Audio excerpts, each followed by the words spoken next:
बारामती पोटनिवडणुकीसाठी सकाळपासून मतदान सुरू झालेलं आहे। सुनेत्रा पवार यांनी मतदानाचा अधिकार बजावलाय।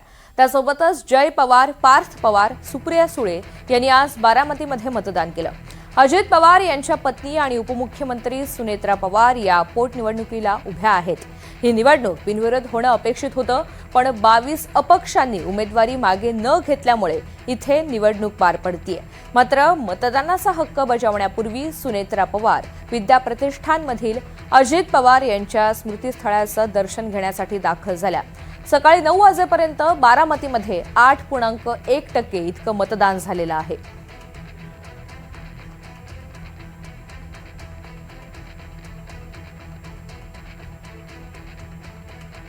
बारामती विधानसभा पोटनिवडणुकीसाठी आज मतदान होत आहे। सकाळी 7 वाजल्यापासून मतदानाला सुरुवात झालेली आहे आणि 22 अपक्ष उमेदवार निवडणुकीच्या रिंगणात आहेत। या सगळ्या संदर्भात रोहित पवार काय म्हणालेत पाहूया।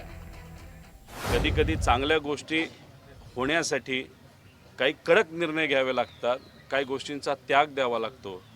आता जर उद्या जाऊन परिवाराला एकत्रित यावं लागेल, आम्ही तर विरोधात आहोत, पण सत्तेतून काही लोकांना बाहेर येणं म्हणजे एक पक्षाला आमदारांकडे बघून आणि त्यांच्या सर्व कार्यकर्त्यांकडे बघून तो तसा सोपा निर्णय नाही।